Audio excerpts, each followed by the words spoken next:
Dear friend, I will tell you about something that many people dare not name. There's a form of love that does not originate from the man, but from a glance, a subtle peek through the mirror of consciousness, causing the entire inner universe to tremble. That person appears not as a specific individual, but as an invitation from the depths of the unconscious, as if your soul has known him since before taking form, and you exclaim as if you have just found the one destined for you. That person does not arrive as an event, but as a symbol. Every word he speaks carries the echo of the sacred, and each silence bears the code of fate. His gaze does not merely look at you, but makes you feel seen for the first time. It is not just attraction, it is revelation. When a woman feels, he understands me in a way no one ever has, it is not necessarily the truth, but an echo of an ancient archetype within the feminine soul toward the masculine, of the masculine soul toward the feminine.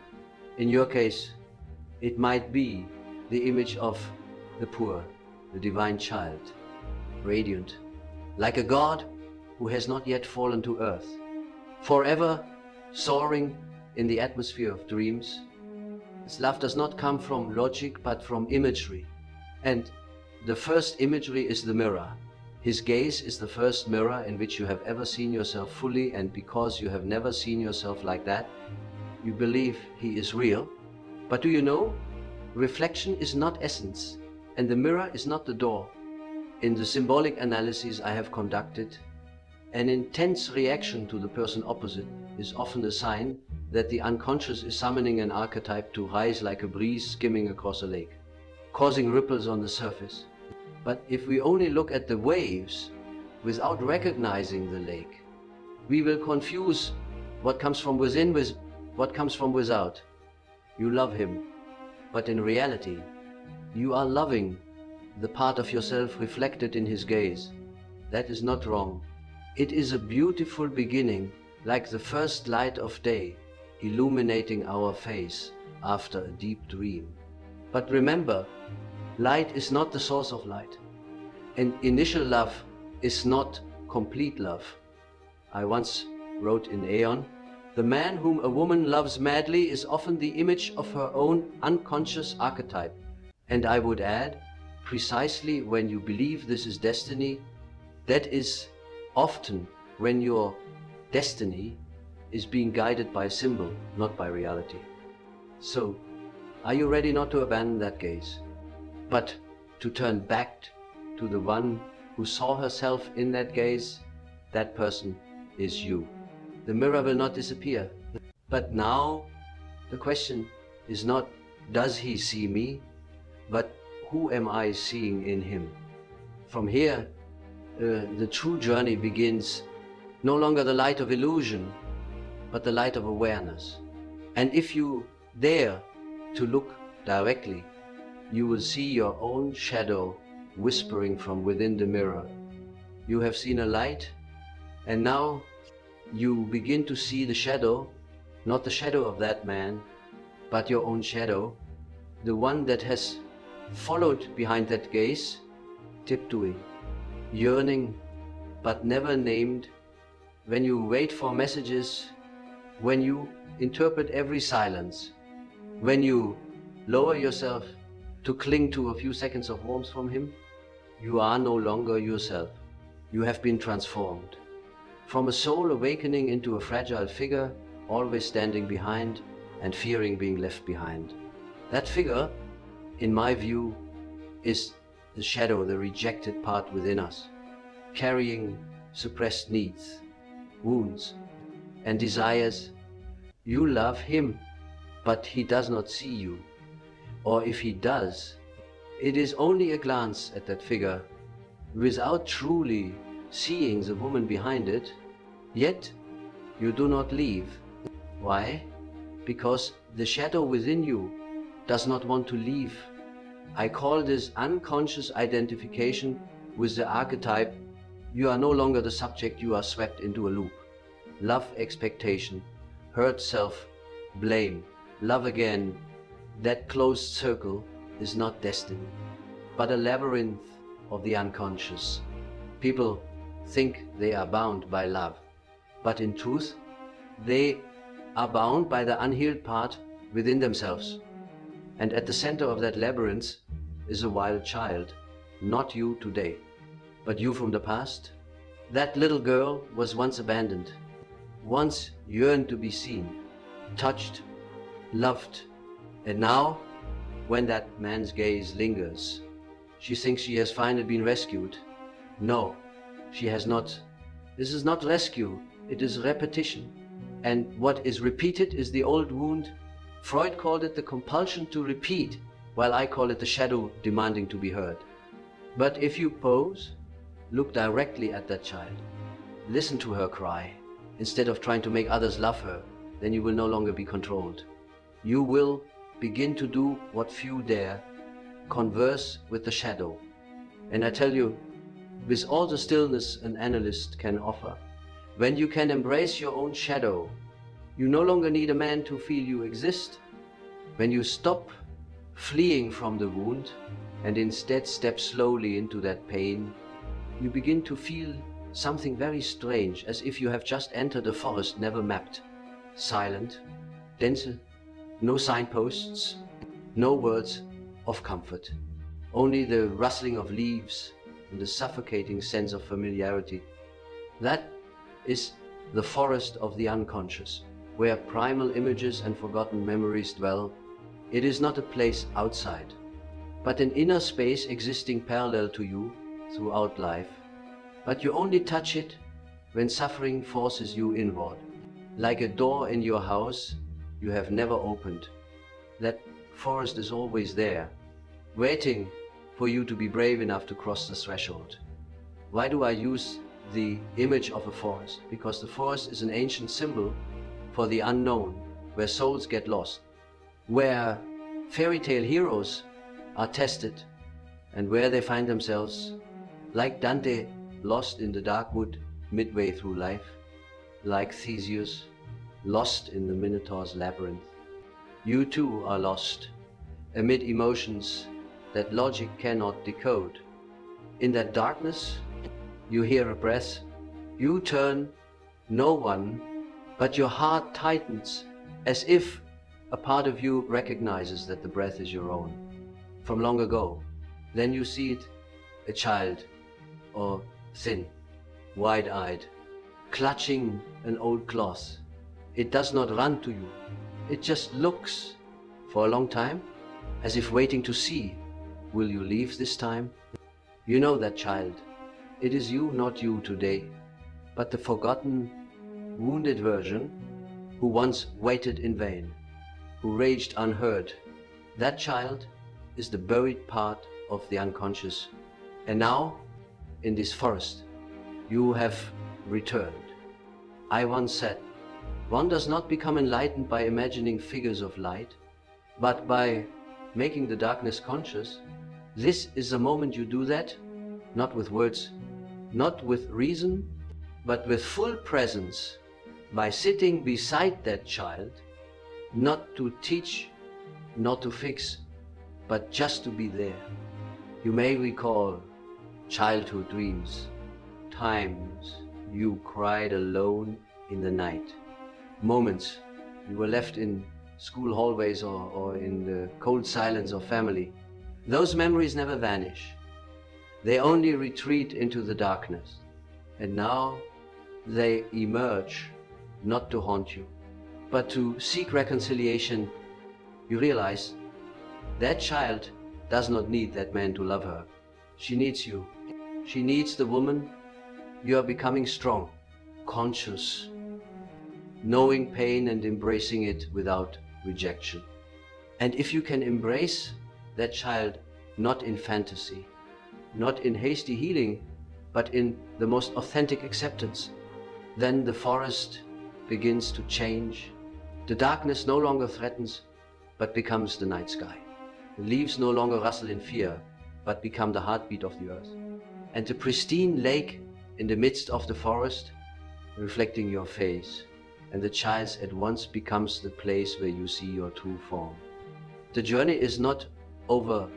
There's still another figure waiting deeper in the forest, the one bearing the form of the feminine soul. The guide, or sometimes the temptress. Are you ready to step into the next phase, where you not only confront the wound, but also the sacred forgotten part within yourself? When you leave the lake in the forest, where the wild child once sat motionless, a new sensation emerges. No longer primal fear, a but doubt. Have you gone too far? Is the child only a part? Is there something deeper whispering your name? In the dreams of many patients I have encountered, an image often appears. A strange man or woman dressed in a long white robe, standing before a stone door, saying nothing, but their eyes conveying a question. Do you dare to proceed? That is the caller of names, the archetype that appears when the soul has transcended personal fear and begins to hear the call from the collective unconscious. In alchemy, it is Mercurius, the symbol of reconciliation between opposites, both poison and antidote, ancient wisdom and newborn child. In analytical psychology, we can understand the caller of names as the anima, if you are male, or animus, if female, the forgotten complementary part in consciousness, representing intuition, inspiration, and spiritual rebirth. You stand before the door. No lock, no guard, but you cannot enter until you name yourself. Not your social name, but your soul's name. The one only you and the caller know. This is where the persona, the social mask, falls away. Achievements, status, lofty ideals now become empty. No one asks what you do for a living. There is only one question. Who are you when there are no roles, no expectations, no fear of abandonment? When you cannot answer with words, but only listen, something happens. From behind the caller, fire begins to burn, not destructive fire, but purifying fire. Like the alchemical flame that burns chaos to produce gold, this is the first step of individuation, where shadow and light no longer separate, but blend into a living essence. You gaze into that fire and see your face melting. Old definitions are dying. A part of you resists, another smiles. This is symbolic death, the death of the small ego, so the true self can begin to speak. I once wrote in the Red Book, he who looks outside dreams, he who looks inside awakens. In that fire, you no longer dream. You see clearer than ever that every wound, every failure, every darkness before was a shell protecting the soul's seed, waiting to crack so light can emerge from within. You have not fully crossed the door, but now you know that the caller does not come to test you, but to remind you the door only opens when you stop avoiding yourself. There are moments on the journey when all images begin to dissolve. The forest is no longer a forest. The mirror no longer reflects. Even the darkness that once imprisoned you now melts into light as soft as breath. You have crossed the stone door without realizing when, for the door does not open by force or will, but by radical surrender, a soul's yielding.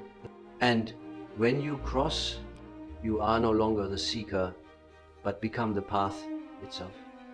In a patient's dream, I once saw this symbol, a very deep well, bottomless, with a glowing mandala inside, like the sun. When the figure leaned over the well, he saw nothing but light. But when he lowered a rope, he himself was pulled up from the other side. This is the paradox. We think we are descending to seek truth, but it is the surrender to depth that awakens an archetype from within to pull us up. The mandala, an image I have analyzed extensively in patients' drawings, is the symbol of wholeness.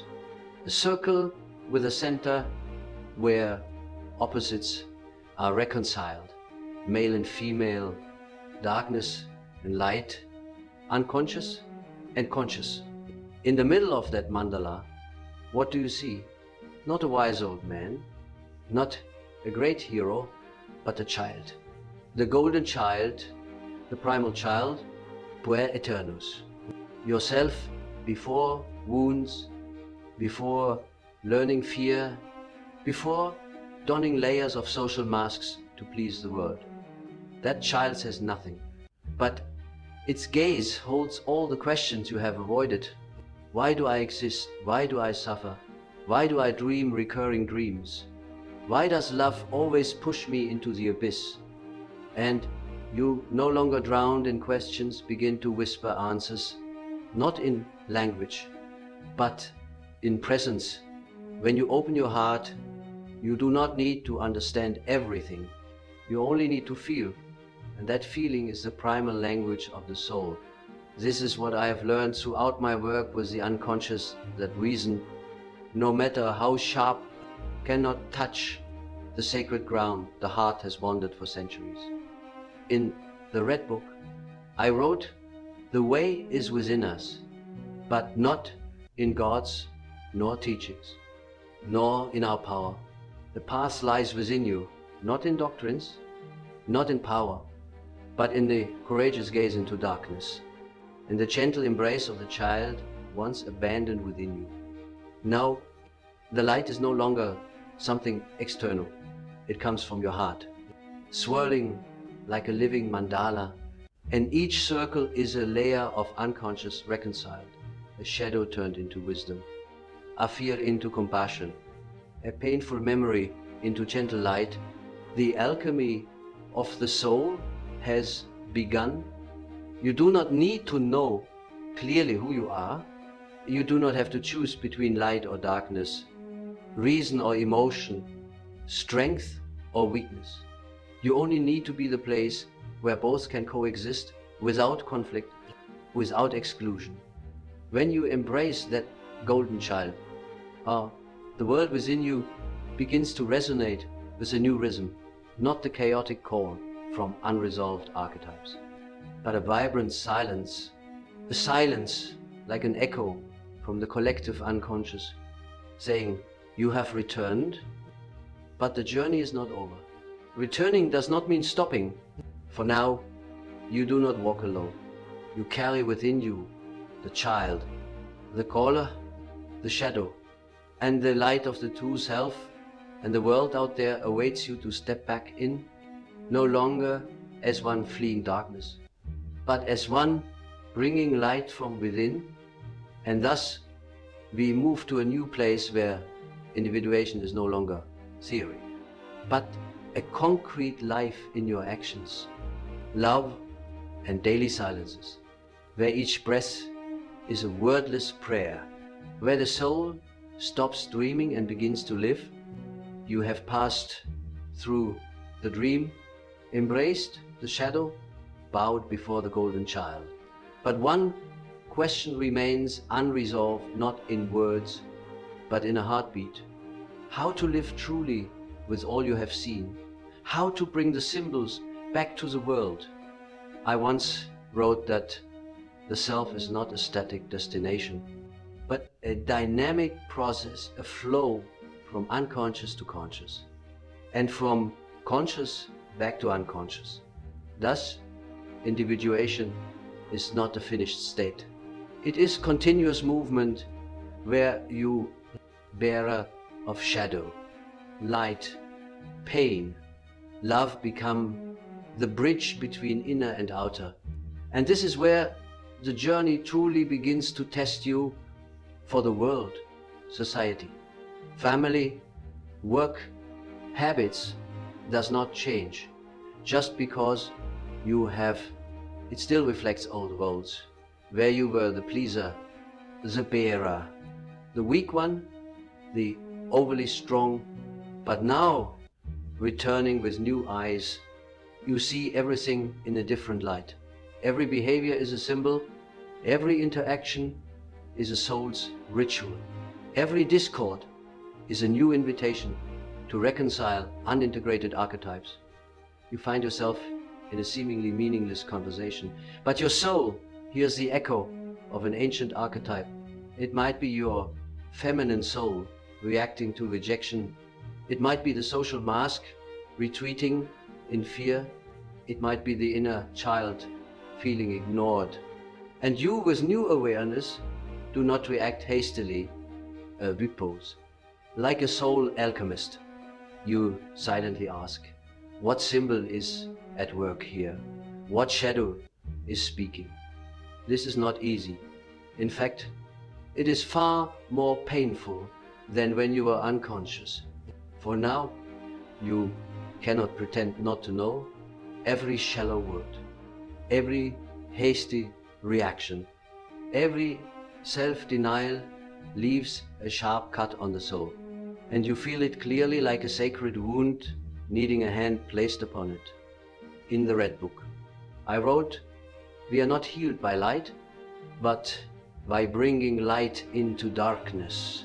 This means living with the true self is not avoiding wounds, but stepping into them with awareness, not to conquer others, but to embrace yourself, even when trembling, angry, ashamed, or lost. And in that very place where you can be present with yourself without withdrawing wholeness or curse, no big explosion, no mythic transformation, just a thin light, like dawn flooding the room after a long night, and you no longer seeking, simply live with what is, without striving to be right or awake or perfect. You only need to step one slow step at a time on the symbolic path. I often tell patients, a small action performed in the light of individuation has more transformative power than 1,000 theories. A sincere, hug, a nod instead of defense, saying no when your heart disagrees, that is the living expression of the self. That is the dream becoming reality.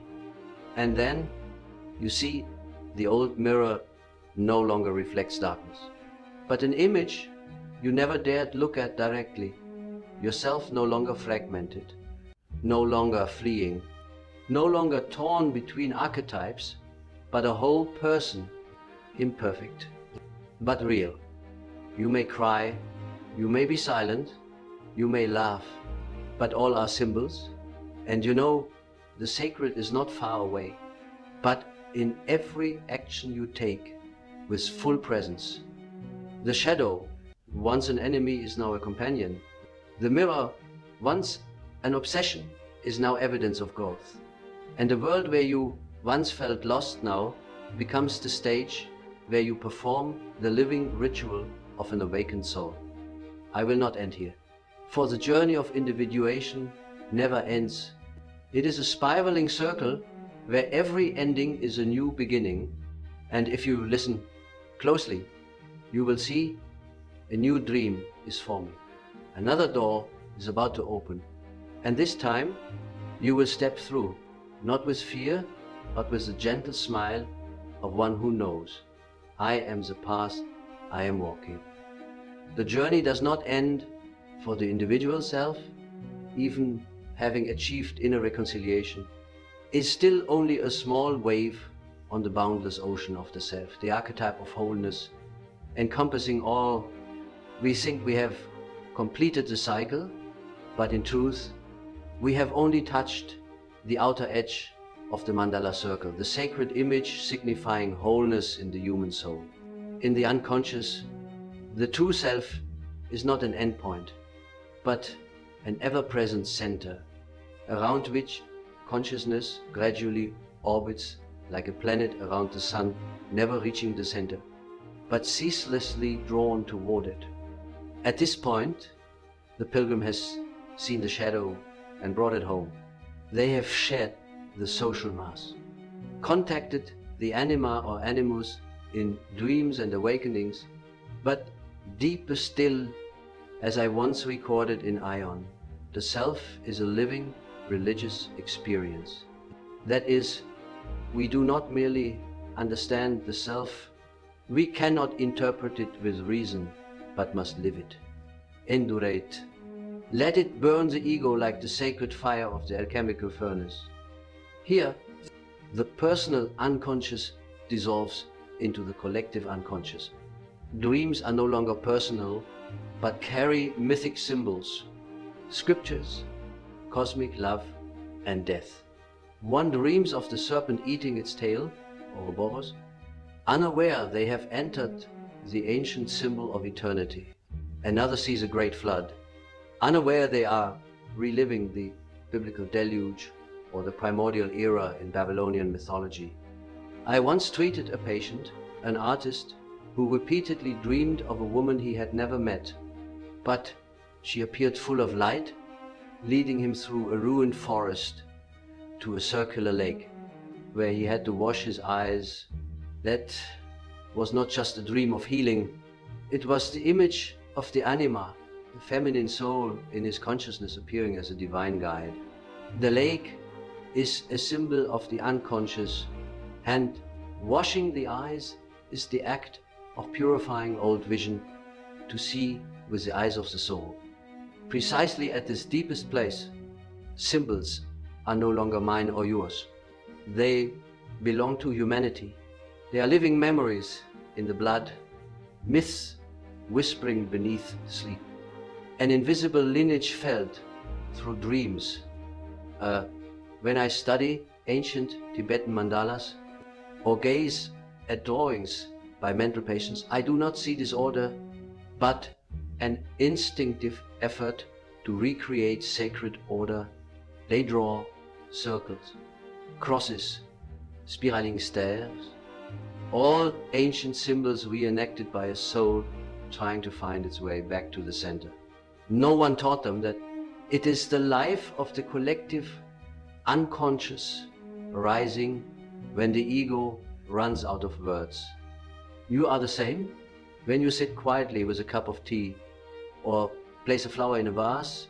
If you are fully present, you are performing a symbolic ritual, for at the depth, nothing is mundane. Everything is the life of the true self manifesting through small actions. Just as in alchemy, the most earthly material lead can transform into gold if subjected to enough heat and enough love. So, what is living in the true self? It is not retreating into meditation or isolation, not rejecting society, but living amid the ordinary, amid streets, car horns, everyday sorrows, while still hearing the call from the sacred center. It is washing dishes, but recognizing each drop of water as a droplet of symbol. It is facing anger, knowing this is an archetype speaking. It is failing and whispering, I am in the cycle of the hero's death and rebirth. I do not bring you here to stop. I bring you here so you see. Behind all the images, shadow, light, dream, or rest. Path is a point of stillness, a mandala center where all opposites reconcile. Every wound becomes a gateway, and every suffering transforms into wisdom. And if you are there, even for a moment, you will feel what every religion, every art, every ancient dream has tried to describe through thousands of symbols. It is the state of wholeness, where you are no longer a small individual, but a flow of the eternal, singing the song of your life through every breath, every gesture, every living beat. I will say no more, for from here the symbols will speak for me. And you, reading these lines, no longer need me, for you have an inner guide, a true self always present, like a seed of light, a resonance from the center. Return to it, and when you dream, listen deeply. For in every dream, the true self is still speaking in the language of mirrors, shadows, light, and wordless love.